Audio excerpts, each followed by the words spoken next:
ఓం సాయిరామ్. సాయి భక్తులందరికీ నమస్కారం అండి. సాయినాథుని దయ వల్ల ప్రతి ఒక్కరి కుటుంబం ఎక్కడున్నా కూడా సుఖంగా సంతోషంగా ఎప్పుడూ కూడా అష్టైశ్వర్య ఆరోగ్య అభివృద్ధితో ఉండాలని చెప్పి బాబాగారి తరపున నేను కూడా మనస్ఫూర్తిగా కోరుకుంటున్నానండి.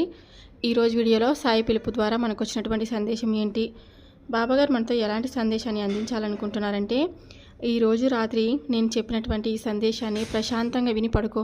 ఉదయంలోపు నీ జీవితంలో ఒక ఊహించినటువంటి అద్భుతాన్ని నువ్వు తప్పకుండా చూస్తావు అని బాబాగారు అయితే మనకు ఈరోజు ఒక చక్కటి సందేశం ద్వారా మన ముందుకైతే వచ్చారనమాట. బాబాగారు ఇలాంటి సందేశాన్ని ఎందుకు అందిస్తున్నారు అనేది మనం ఆయన మాటల ద్వారానే తెలుసుకుందాం. వీడియో మొదలుపెట్టే ముందు ప్రతి ఒక్కరికి ఒక చిన్న రిక్వెస్ట్ అండి. ఈ సందేశం కనుక మీ అందరికీ నచ్చినట్లయితే తప్పకుండా వీడియోకి ఒక చిన్న లైక్ అయితే ఇవ్వండి ఫ్రెండ్స్. ఇంకా కొత్తగా మన ఛానల్ని ఎవరైనా చూస్తుంటే కనుక సబ్స్క్రైబ్ చేసుకొని మరికొంతగా సపోర్ట్ చేయండి. ఇప్పుడు బాబాగారి సందేశాన్ని విందామా మరి. నువ్వు ఎన్నో కష్టాలు పడి ఎంతో ఉన్నతి సాధించి మంచిగా జీవితంలో స్థిరపడాలని అనుకుంటున్నావు. కానీ అంతలోనే నీ జీవితంకి ఎన్నో ఆఘాతాలు వచ్చి పడ్డాయి. నీతో పాటుగా కుటుంబం అంతా కూడా ఎంతో బాధను అనుభవించవలసి వస్తుంది. నిజమే, నువ్వు అనుభవించిన బాధలు అంతా ఇంత కాదు. ధనానికి కానీ అనారోగ్యానికి కానీ ఎప్పుడు కూడా లోటు పడుతూనే ఉన్నావు. ఆరోగ్యం కుదుట పడకుండా ఎన్నో ఇబ్బందుల పాలవుతున్నావు. ఎప్పుడు కూడా నువ్వు అనుకున్న ఉద్యోగం రాలేదని చాలా మానసిక వేదనకు గురి అవుతున్నావు. నిన్ను అర్థం చేసుకునే నీ బంధమే నిన్ను దూరం పెడుతుందని ఎంతో మదన పడుతూ ఉన్నావు. కుటుంబం కలహాలతో ఎంతో ఇబ్బంది పడుతున్నావు. ఇలా ఒకటి కాదు రెండు కాదు, నీ జీవితంలో ఎన్నో ఇబ్బందులను చవి చూస్తూ జీవితాన్ని నువ్వు గడుపుతున్నావు. ప్రశాంతత అనేది లేకుండా జీవితం ముగుస్తుందేమో అనుకొని ఎంతో భయపడుతున్నావు. కానీ ఎన్నో అష్ట కష్టాలను అనుభవించిన నీకు ఇప్పుడు సుఖ సంతోషాలు వెల్లువిరుస్తున్నాయి. ఎన్నో సంవత్సరాలుగా ఈ బాధ అనుభవిస్తూనే ఉన్నారు. మీరు ఎన్ని ప్రయత్నాలు చేసినా ఆర్థికంగా దిగజారిపోతున్నారు. నిత్యం మీ జీవితం గడపాలంటే ధనం ఎంతో అవసరం. అలాగే నిత్య అవసరాలకు కూడా ధనానికి ఇబ్బంది పడే పరిస్థితుల్లో తేలుకోవాలని మీరు ఎన్నో ప్రయత్నాలు చేస్తూనే ఉన్నారు. కొద్ది రోజులు అన్నీ తొలగిపోయినట్లుగా ఉంటుంది. ఎంతో కొంత ధనం పోగేసుకోవాలనుకుంటున్నారు. అంతలోనే అనుకోని ఆపద వచ్చినట్లు, ఆపద సమయంలో ఆదుకొని డబ్బులు ఇచ్చిన వారికి మీరు తిరిగి ఇవ్వలేకపోవడం, డబ్బు సరిపోక మళ్ళీ అప్పులు చేసి తిరిగి వారికి కట్టాల్సి వస్తుంది. ఇలా ఒకటి కాదు రెండు కాదు, ఎన్నో నీ జీవితంలో బాధలను అనుభవిస్తూ ఇలాగ ఒకరి దగ్గర తీసుకొని ఇంకొకరికి అప్పు తీర్చడం అన్నదే తప్ప మీరు సొంతంగా సంపాదించింది అప్పులన్నీ తీర్చి ప్రశాంతంగా ఉండడం అన్నది ఇప్పటి వరకు జరగడం లేదు. దీనికి కారణం మీ పెద్దలు పూర్వీకులు అందరూ కూడా ఇంటిలోని ఆడవారిని ఎంతగానో వేధించేవారు. అసలు ఆడవారిని చూస్తేనే అసహించుకునేవారు, చులకనగా చూసేవారు. వారిని కన్నీరు కార్చడానికి ఎంతో కారణమయ్యారు. కనుక ఆ దోషం అనేది మీ వంశాన్ని పట్టుకొని పీడిస్తూ ఉంది. ఎప్పుడు కూడా ఇంట్లోని ఆడవారిని బాధ పెట్టకూడదని నువ్వు గుర్తుపెట్టుకో. నువ్వు కూడా ఈ ఇంటి ఆడవారిని ఎప్పుడూ బాధ పెట్టకూడదు. వారు చిరునవ్వుతో సంతోషంగా ఉండేలా చూసుకోవాలి. వారు కన్నీరు కార్చడం అన్నది అసలు ఇంటికి మంచిది కాదు. అయితే ఇప్పటికే జరిగిపోయిన ఆ దోషం నుండి తప్పించుకోవడానికి పరిహారం ఒకటి ఉంది. ఆ పరిహారం చేసుకుంటే నీకు పరిస్థితులన్నీ చక్కగా మారతాయి. ఆడవారికి కన్నీరు వలన వచ్చిన దోషం పోవడానికి నేను చెప్పే పరిహారం చేసుకొని జాగ్రత్తగా మసులుకుంటే ఎంతో ప్రశాంతమైన జీవితం లభిస్తుంది. అయితే నేను చెప్పిన ఈ పరిహారాన్ని శ్రద్ధగా పాటించు.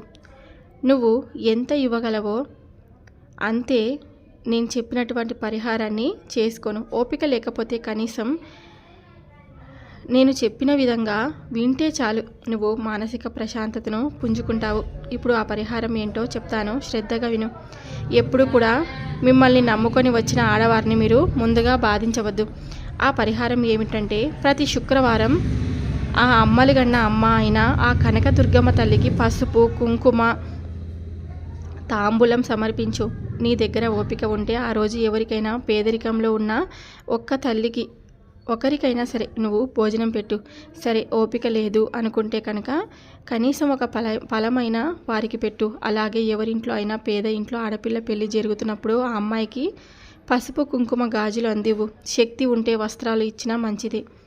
నువ్వు కొద్ది మొత్తంలో ఇచ్చినా సంతోషంగా ఇవ్వు, మనస్ఫూర్తిగా ఇవ్వు. నువ్వు ఎంత ఇవ్వగలవో అంతే ఇవ్వు. మీ ఇంట్లో బాధలు అనుభవించిన ఆడవారిని తలుచుకొని వారందరినీ మన్నించమని వేడుకుంటూ ప్రతిరోజు నమస్కారం చేసుకో. వారిని తలుచుకొని బయట ఒక చిన్న బెల్లం ముక్క పెట్టి నమస్కారం చేసుకో. ఇలా నీ జీవితంలో ఇలాంటి చిన్న చిన్న పరిహారాలను చేసుకుంటూ ఉండు. నువ్వు భోజనం చేసే సమయంలో కూడా మీ జీవితంలో ఎప్పుడూ అన్న వస్త్రాలకు లోటు లేకుండా ఉండాలని నమస్కారం చేసుకో. అలాగే ధనధాన్యాలకు, సుఖ సంతోషాలకు, ఆయురారోగ్యాలకు వారి ఆశీస్సులు కోరుకో. ఇలా కొన్ని రోజుల పాటు చేసిన తర్వాత మీ జీవితంలో ఎంతో కొంత మార్పును నువ్వు ఖచ్చితంగా చూస్తావు. ఒకవేళ నువ్వు ఈ పరిహారాలన్నీ చేయలేకపోయినా మరేం పర్లేదు. మీ ఇంట్లో ఉన్న పేదరికం అంతా కూడా తొలగిపోతుంది. అప్పుల వల్ల నువ్వు ఇబ్బంది పడుతున్న బాధలన్నీ తొలగిపోయి ధనధాన్యాలు కలుగుతాయి. ఆయురారోగ్య ఐశ్వర్యాలతో నువ్వు నీ కుటుంబంలో ఉన్న వారందరూ చక్కగా గడుపుతారు. మీకంతా మంచి జరిగి సంతోషంగా జీవితం గడపాలని నా ఆశీస్సులు మీకు ఎప్పటికీ ఉంటాయి. ఎప్పుడూ కూడా నీ కుటుంబమే నీ బలమని ఎప్పుడు నువ్వు గ్రహిస్తావు. ఎన్నిసార్లు హెచ్చరించినా కూడా ఒక మూర్ఖుడిలా తయారైపోతున్నావు. నేను హెచ్చరించినా కూడా పెడిచివిని పెడుతున్నావు. ఎంత మూర్ఖుడి నువ్వు. వారు తప్ప నీకు ఎవరున్నారు? మొదట ధన వ్యామోహంతో పడి వారిని దూరం చేసుకున్నావు. నీకు అసలు నీ పిల్లలు చేసిన అల్లరి గుర్తుందా? వారి ముద్దు ముద్దు మాటలు, వారి ముద్దు మురిపాలు ఎప్పుడైనా నువ్వు చూసావా? ఏం సాధించావు? ఏమీ లేదు సరికదా. నిండా అప్పుల్లో మునిగిపోయి ఒకానొక దశలో వారికి తిండి కూడా పెట్టలేక పస్తులో ఉంచుతున్నావు. అప్పుడు కూడా వారు గుట్టుగా ఉన్నారు తప్ప ఎవరికీ చెప్పుకోలేదే. ఎవరి దగ్గర చేయి చాపి నిన్ను తలదించుకునే పరిస్థితి రానివ్వలేదు. ఇక నీ భార్య గుణవతి కనుక నీ ఆటలు సాగుతున్నాయి. భర్త గౌరవమే తన గౌరవం అని నోరు విప్పకుండా నీవు పెట్టే బాధలన్నీ కూడా భరిస్తూ ఉంది. తిండికి బట్టకు లోటు ఉండకూడదని నీ భార్య పిల్లలు తమకు చేతనైన పనులు చేస్తూ 4 డబ్బులు సంపాదిస్తూ నలుగురిలో గౌరవంగా బ్రతకాలని, మా నాన్నకి సహాయపడాలని మంచి ఆశయంతో ముందుకు వెళ్తున్నారే తప్ప నిన్ను ఎప్పుడూ అగౌరవపరిచే విధంగా ప్రవర్తించలేదు. అది తెలియని విషయం కాదు. కానీ నీ కళ్ళు అజ్ఞానంతో మూసుకుపోయాయి. వారి స్వభావం వల్లే నాకు ప్రియమైన వారుగా ఉన్నారు. వారి వలనే నిన్ను క్షమిస్తున్నాను. వారు ఏం చేయాలన్నా, ఎంత ఎత్తుకు ఎదగాలి అన్నా అనుకున్నా కూడా వారి వెనుక నీ నుండి నడిపిస్తాను. వారంతా నిన్ను ఊబి నుండి బయటకు లాగి సంతోషంగా నీతో ఉండాలని ప్రయత్నిస్తున్నారు. నీవు అనుకున్నట్లు ధనం ఉంటేనే ప్రేమ, ఆప్యాయతలు ఉంటాయనుకుంటే జీవితాంతం ఒంటరిగా జీవించాల్సి వస్తుంది. వాళ్ళు